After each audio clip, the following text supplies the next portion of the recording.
ई classes bye Manish sir में आपका स्वागत है। तो आइए हम शुरुआत करते हैं। भारत में उद्योग और आज का विषय है कृषि मूल्य संवर्धन। सबसे पहले मैं ये पाठ शुरू करूं, ये अध्याय शुरू करूं, उसके पहले आप लोग स्क्रीन पर दिख रही इन तस्वीरों को बहुत ध्यान से देखें। पहली ये तस्वीर जिसमें एक छोटी सी बच्ची है दिख रही है और रास्ते के किनारे अपनी सब्जी की टोकरी लगाए हुए बैठी है। और दूसरी जो तस्वीर है, इस तस्वीर में उन्हीं सब्जियों या फलों को करीने से सजाकर एक अच्छे स्टोर पर रखा गया है। इसके बाद हम अगली स्थिति में बात करते हैं। पहली तस्वीर आपको दिख रही है जिसमें किसान अपने बैल के साथ खड़ा हुआ है, उसकी फसल खेतों में लगी हुई है, लेकिन उस फसल को ताज़ा बता करके एक व्यापारी व्यापार के लिए दुकान लगाकर बैठा हुआ है। दूसरी तस्वीर में एक किसान अपने जानवर के साथ फसलों का बोझा लेकर शहर की तरफ जाता हुआ और उसी शहर में व्यापारी उन फसलों से तैयार प्रोडक्ट जैसे ये टमाटो केचप बना हुआ दिख रहा है, इसको वह सेल कर रहा है, बेच रहा है। और ये सबसे लेटेस्ट तस्वीर जो शहरों के दबाव को दिखाती है कि जैसे ही कोरोना वायरस का अटैक हुआ, मजदूरों का पलायन शहरों से वापस गांव की तरफ होने लगा। ऐसा क्यों हुआ? क्योंकि शहरों पर इस भारी जनसंख्या का दबाव था, इनकी दैनिक ज़रूरतों की पूर्ति करने में सक्षम नहीं थी शहरी व्यवस्था, इसलिए इनको वापस अपने गांव की तरफ आना पड़ा। ये किसान जो मजदूर बनकर शहर गए थे वापस अपने गांव की तरफ लौट पड़े। तो ये सारी चीज़ें, तस्वीरें देखकर आप अंदाज लगा सकते हैं। वो तस्वीर जिसमें बच्ची सड़क किनारे लगा रही है सब्जी का ठेला, सब्जी की दुकान, और वो तस्वीर जिसमें किसान अपनी फसल बेच रहा है और उसको परिष्कृत करके टमाटर बेचा और टमाटर का केचप बनाकर उसने व्यापारी ने हम लोगों को बेचा। फ़ायदा किसको हुआ, किसान को या व्यापारी को? डेफिनेटली फ़ायदा व्यापारी को होगा। तो आज हम इसी पर बात करने जा रहे हैं कि अपनी उपज को परिष्कृत करके, परिसंस्कृत करके, परिरक्षित करके ज़्यादा दाम कैसे कमाए जा सकते हैं, और इसलिए इस पाठ का नाम है कृषि मूल्य संवर्धन। तो चलिए हम आगे बढ़ते हैं। कृषि मूल्य संवर्धन के पहले हम ये जानना चाहेंगे कि भारत एक कृषि प्रधान देश है। इसे हम सब बचपन से सुनते आ रहे हैं, इसलिए हमारे देश की अर्थव्यवस्था में कृषि का स्थान महत्वपूर्ण है, ये किसी से छुपा नहीं है। और हमारे देश की जनसंख्या का एक बहुत बड़ा भाग, लगभग 65 से 70% भाग या तो खेती पर निर्भर है या खेती से संबंधी उद्योगों के माध्यम से अपना जीवन यापन कर रहा है। लेकिन अगर हम विश्व के दूसरे विकसित देशों से तुलना करें तो हमारे भारत के किसान और ग्रामीण क्षेत्र की जनता बहुत पिछड़ी हुई है। अगर पिछड़ी ना होती तो शहरों से पलायन के लिए मजबूर ना होती। ग्रामीण लोगों में कृषि के कार्यों से मन हट रहा है, वो शहरों की ओर पलायन कर रहे हैं, लेकिन जब शहरों पर दबाव बढ़ा तो उनको वापस गांव की तरफ आना पड़ा। यह आवश्यक है कि ये लोग शहर की तरफ जाएं ही ना, तो उसके लिए क्या करना पड़ेगा? ग्रामीण क्षेत्रों का तीव्र गति से विकास किया जाए ताकि रोजगार के सृजन गांव पर हो, ग्राम स्तर पर हो और आय में भी वृद्धि हो। तो इसके लिए सबसे अच्छा तरीका है, चूंकि गांव किसानों से जुड़ा है, किसान उपज उपजाता है, तो यदि कृषि उपजों का मूल्य संवर्धन होता है तो सबसे बढ़िया उपाय यही है। इसके अलावा दूसरा कोई तरीका नहीं हो सकता है। अब हम आगे देखते हैं कि कृषि मूल्य संवर्धन जो मैं बार बार बोल रहा हूं, इस शब्द से क्या तात्पर्य है। तो कृषि मूल्य संवर्धन से तात्पर्य यह है कि किसानों द्वारा ग्रामीण स्तर पर जो जिस गांव में रह रहा है, जो जिस गांव में अपनी फसल उपजा रहा है, वहीं पर कृषि उपजों के रूप व गुण में परिवर्तन कर उन्हें अधिक उपयोगी बनाना, जिससे वे स्वयं उन्हें अधिक कीमत पर बेचकर अधिक लाभ अर्जित कर सकें। मतलब किसान टमाटर तो बेचे, लेकिन साथ में कुछ भाग बचा करके टमाटो का केचप भी अगर वो सील्ड पैक करके बंद करके बेचता है, यदि वह आम के मुरब्बा या अचार बनाकर खुद ही बेचता है, बड़ी बिजौरी बनाकर खुद ही बेचता है, तो वह उन व्यापारियों की तुलना में खुद भी लाभ कमा सकता है। इसी चीज़ को हम आगे पढ़ेंगे। कृषि मूल्य संवर्धन से तात्पर्य आप लोग समझ चुके हैं कि जो उपज है उसके रूप और गुण में परिवर्तन करना, मतलब जैसे आलू है उसका चिप्स बना देना। इसे हम आगे देखते हैं। सबसे पहले तो कृषि मूल्य संवर्धन की आवश्यकता क्यों है? यद्यपि कृषि हमारे देश का प्रमुख व्यवसाय रहा है, तथापि देश में कृषि उत्पादकता तुलनात्मक रूप से कम है, प्रोडक्टिविटी कम है पर प्रति एकड़ यदि हम देखें तो किसानों की आर्थिक स्थिति दयनीय है। फसलों का एक बहुत बड़ा भाग बेकार में नष्ट हो जाता है। हालांकि हम सब्जी, फल इत्यादि के उत्पादन में विश्व नंबर 2 हैं, हमने ये संसाधन वाले पाठ में पढ़ चुके हैं, किंतु इतने द्वितीय स्थान के बावजूद भी हम उस अद्वितीयता को प्राप्त नहीं कर पाए। क्यों? क्योंकि हमारे 30 से 40% भाग इस उत्पादन का नष्ट हो जाता है और इसका नुकसान किसको होता है? अल्टीमेटली किसान को। तो इसके कारण क्या है ये सारी चीज़ों का? तो इसका मुख्य कारण है फसल आने पर फल एवं सब्जी की फसल एक साथ नहीं बिक पाती और वह खराब हो जाती है और किसान उसको सड़कों पर फेंकने मजबूर हो जाता है। उत्पादित फलों व सब्जियों का उपयोग अन्य उत्पादों को बनाने में नहीं हो पाता है। टमाटर खराब हो जाएंगे लेकिन केचप नहीं बन पाता, गुलाब खराब हो जाता है लेकिन पंखुड़ियों का गुलकंद नहीं बन पाता। ये वजह है। अच्छा, इसके पीछे भी एक वजह है। तीसरा पॉइंट जो हम देख रहे हैं, शीतगृह जैसे भंडारण संसाधनों की कमी होना, मतलब कोल्ड स्टोरेज की कमी है, जहां पर हम हमारे फसलों को, फलों को, सब्जियों को रख सकते हैं। अभी जो स्थिति है उसमें 1 से 2%, थोड़ा सा बढ़ा जरूर है, 4 से 5% की स्थिति में परिरक्षण हो पा रहा है, लेकिन यही हाल अन्य उपजों का भी है। तो यदि हम तुलना करें तो ब्रिटेन जैसे देश जितना इसका उपभोग करते हैं, जितना उपयोग कर लेते हैं, उतना तो हमारे देश में नष्ट हो जाता है। तो इस कमी को दूर करने के लिए मूल्य संवर्धन की आवश्यकता है। अब हम कृषि मूल्य संवर्धन के लाभ पर चर्चा करते हैं।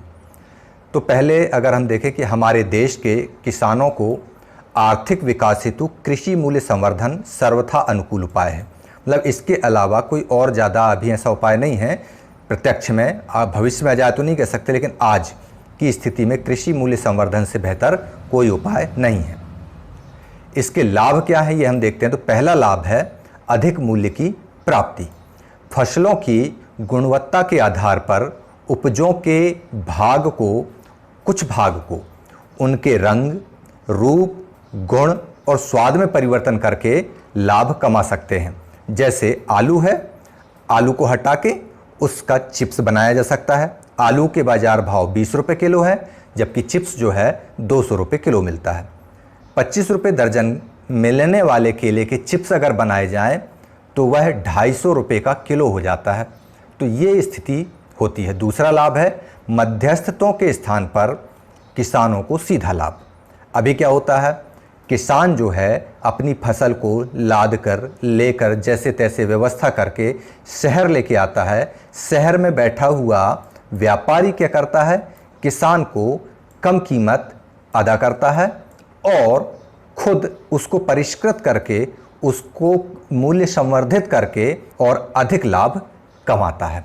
तो ये लाभ यदि इनको ना मिलकर, इन व्यापारियों को ना मिलकर के सीधे किसानों को मिले तो उसके लिए सबसे बेहतर ये तरीका हो सकता है कि किसान अपने खेत पर ही ऐसी यूनिट लगा ले कि जिससे वह दाल बना सके, वहीं खेत पर ही अनाज का दलिया बना सके। इस तरह से वो मध्यस्थों को लाभ न देकर खुद लाभ कमा सकता है। तीसरा लाभ इसका है उपजों की बर्बादी पर रोक।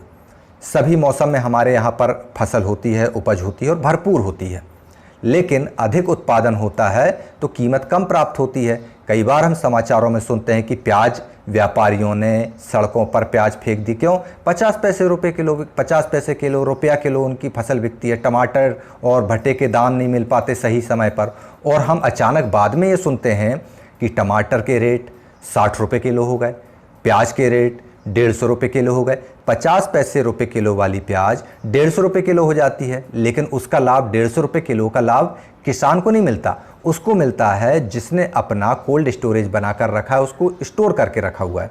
यही सुविधा यदि किसान को मिलने लग जाए तो निश्चित रूप से समय पर बिक्री अगर नहीं होगी तो फल, सब्जी इत्यादि सड़ और गल नहीं पाएंगे और उनका मूल्य किसानों को मिलने लगेगा, उपजों की बर्बादी पर रोक लग जाएगी। अब मूल्य संवर्धन के लिए क्या किया जा सकता है, उसके उपाय क्या हो सकते हैं?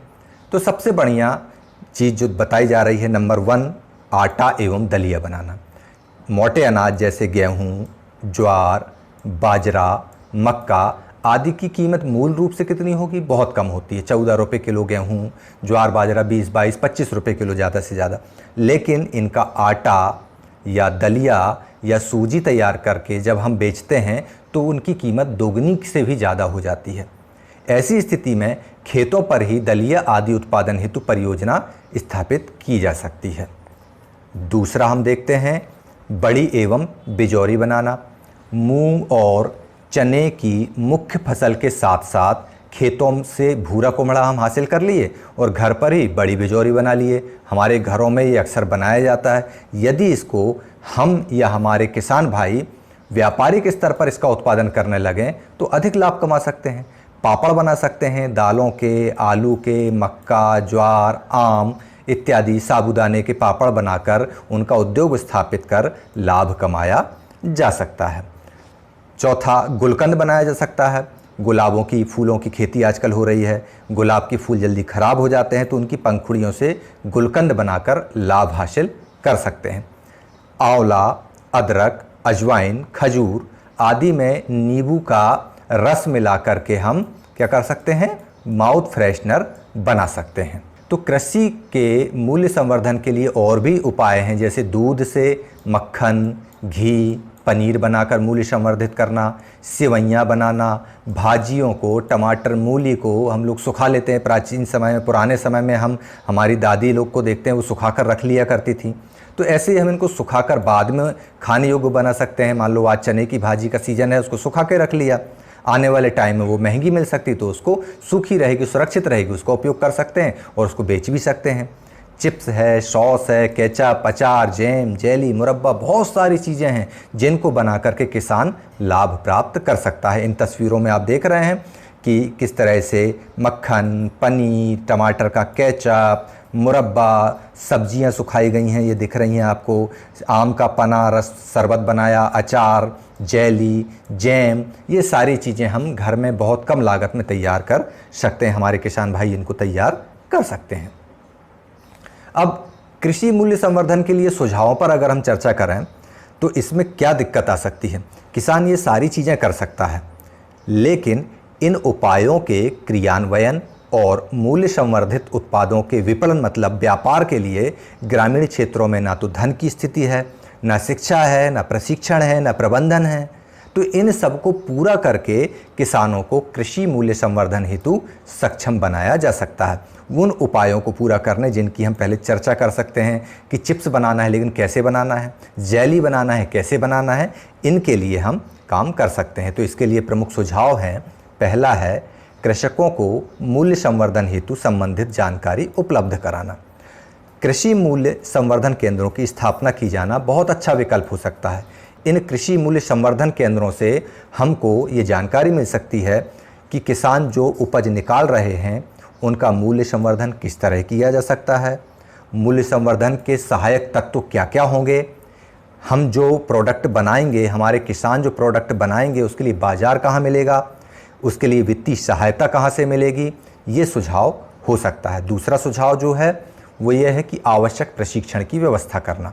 बहुत सारे एनजीओज़, हमारी सरकारी संस्थाएं इसके लिए काम कर रही हैं, फिर भी जिस स्तर पे होना चाहिए वो नहीं हो रहा है। अचार, जैम, मुरब्बा, जेली इत्यादि को तैयार करने के लिए प्रशिक्षण की आवश्यकता होती है।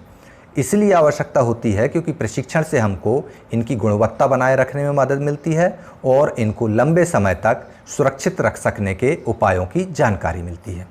तीसरा सुझाव है वित्तीय आपूर्ति की जाए।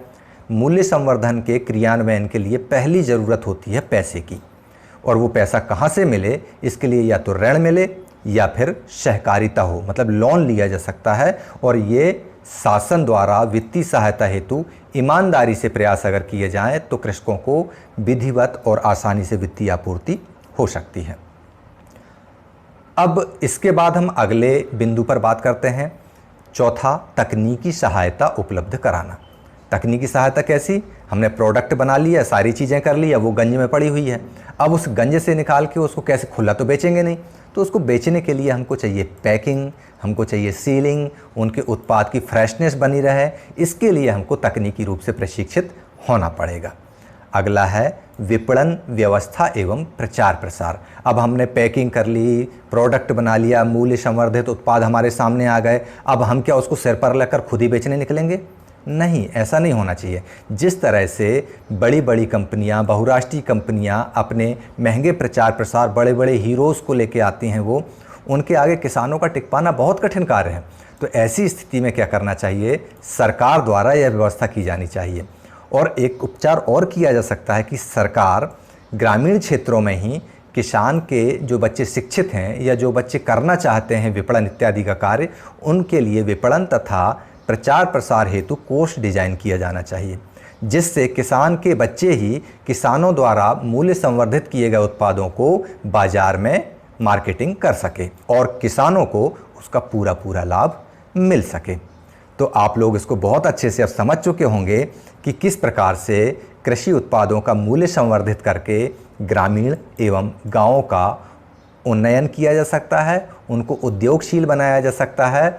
और अगर ऐसा हो जाता है तो किसी भी तरह की कोई भी स्थिति आ जाए, हमारे गांव के लोग, हमारे कृषक लोग मजदूर बनकर न कभी शहर जाएंगे, और अगर शहरों में कभी विपरीत परिस्थितियां या प्रतिकूल स्थितियां आती हैं तो कभी उनको इस तरह से पलायन होकर, परेशान होकर नहीं लौटना होगा। ये बात है। इसलिए यह अध्याय और इस विषय वस्तु को आप लोगों का समझना बहुत ज़रूरी है और हमारे अपने घरों में जाकर इस पर चर्चा भी आप लोगों को करना होगा कि किस तरह से आपके किसान भाई मूल्य संवर्धन कर सकते हैं। तो ये बात आप लोगों की समझ में आ चुकी होगी। अब बारी है छात्र उपयोगी प्रश्नावली की, जिसे आप लोग हल करेंगे। इन 5 प्रश्नों को साधारण भाषा में हल करना है। 5वां जो प्रश्न है ये आपके प्रोजेक्ट कार्य के लिए है, परियोजना कार्य है। इसमें आपको करना क्या है कि आप अपने गांव में देखिए कि कौन कौन सी उपज किसान उपजाते हैं और उन उपजों से मूल्य संवर्धन कैसे किया जा सकता है, उनके लिए क्या क्या ज़रूरत हो सकती है, विपणन प्रचार प्रसार के लिए क्या कर सकते हैं, उसका एक छोटा सा प्रोजेक्ट आप तैयार कीजिए और अपने टीचर को ज़रूर दिखाइए। और जब तक अगला वीडियो नहीं आ जाता है, आप सभी लोग देखते रहिए ई क्लासेस बाय मनीष सर।